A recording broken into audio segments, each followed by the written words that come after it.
80/20 सिद्धांत, जिसे पेरेटो सिद्धांत के रूप में भी जाना जाता है, कहता है कि लगभग 80% परिणाम 20% प्रयासों या इनपुट से आते हैं।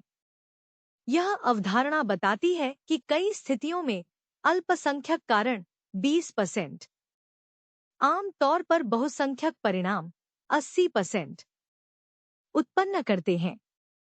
यह सिद्धांत इतालवी अर्थशास्त्री विल्फ्रेडो पेरेटो से उत्पन्न हुआ, जिन्होंने 20वीं शताब्दी की शुरुआत में देखा कि इटली में 80% भूमि का स्वामित्व 20% आबादी के पास था। व्यवसाय, अर्थशास्त्र और समय प्रबंधन जैसे विभिन्न क्षेत्रों में 80/20 सिद्धांत को कई परिदृश्यों में सही पाया गया है। इस सिद्धांत को समझना व्यक्तियों और संगठनों को दक्षता और उत्पादकता को अधिकतम करते हुए सबसे प्रभावशाली क्षेत्रों पर अपने प्रयासों को केंद्रित करने में मदद कर सकता है। निश्चित रूप से 80/20 सिद्धांत या पेरेटो सिद्धांत एक शक्तिशाली अवधारणा है जो इनपुट और आउटपुट के बीच एक असंगत संबंध का सुझाव देती है। यहाँ अधिक विस्तृत विवरण दिया गया है। उत्पत्ति: इस सिद्धांत का नाम इतालवी अर्थशास्त्री विल्फ्रेडो पेरेटो के नाम पर रखा गया है, जिन्होंने देखा कि इटली में लगभग 80% भूमि का स्वामित्व केवल 20% आबादी के पास था। बाद में उन्होंने विभिन्न अन्य क्षेत्रों में भी समान वितरण पाया। अनुप्रयोग: जबकि पेरेटो ने शुरुआत में इस सिद्धांत को अर्थशास्त्र में देखा था, तब से इसे व्यवसाय, समय प्रबंधन, गुणवत्ता नियंत्रण और व्यक्तिगत विकास सहित कई क्षेत्रों में लागू किया गया है। अनुपात को समझना: अनुपात बिल्कुल 80/20 होना जरूरी नहीं है, यह अलग अलग हो सकता है। मुख्य अंतर्दृष्टि इनपुट और आउटपुट के बीच असंतुलन है, जहां कारणों का एक छोटा प्रतिशत परिणाम के बड़े प्रतिशत को जन्म देता है। उदाहरण: व्यवसाय में यह अक्सर देखा गया है कि 80% मुनाफा 20% ग्राहकों से आता है या 80% शिकायतें 20% ग्राहकों से आती हैं। समय प्रबंधन में 80% उत्पादकता अक्सर 20% कार्यों से आती है, जिन्हें महत्वपूर्ण कुछ बनाम तुच्छ अनेक के रूप में जाना जाता है। सॉफ्टवेयर विकास में 80% त्रुटियां अक्सर 20% कोड में पाई जाती हैं। स्वास्थ्य देखभाल में स्वास्थ्य देखभाल लागत का एक महत्वपूर्ण हिस्सा उन रोगियों के एक छोटे प्रतिशत के लिए जिम्मेदार ठहराया जा सकता है जिन्हें गहन देखभाल की आवश्यकता होती है। व्यावहारिक अनुप्रयोगों: प्राथमिकता: सबसे प्रभावशाली कार्यों या क्षेत्रों पर प्रयासों पर ध्यान केंद्रित करें।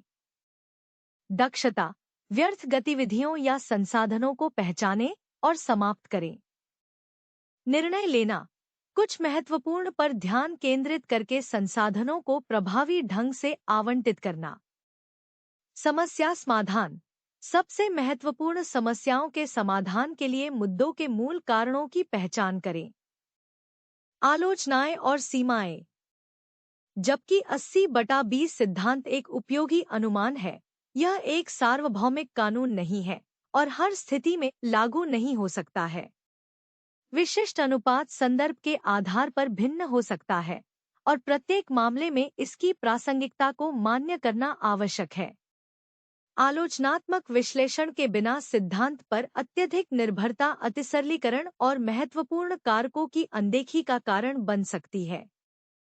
कुल मिलाकर 80/20 सिद्धांत जीवन और व्यवसाय के विभिन्न पहलुओं में इनपुट और आउटपुट के बीच संबंधों को समझने और अनुकूलित करने के लिए एक मूल्यवान ढांचा प्रदान करता है।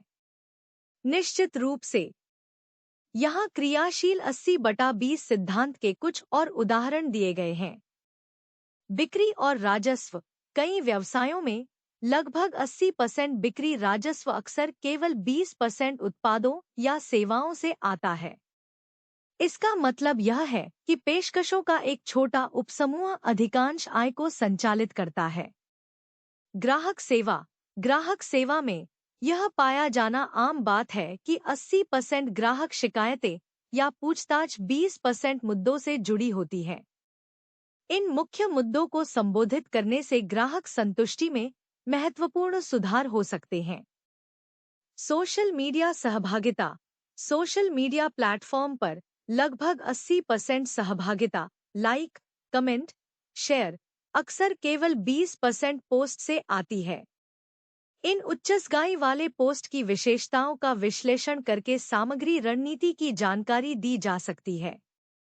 कर्मचारी प्रदर्शन। कई संगठनों में कंपनी की 80% सफलता के लिए लगभग 20% कर्मचारी जिम्मेदार हैं। शीर्ष प्रदर्शन करने वालों को पहचानने और पुरस्कृत करने से उत्पादकता और मनोबल बनाए रखने में मदद मिल सकती है। Website traffic.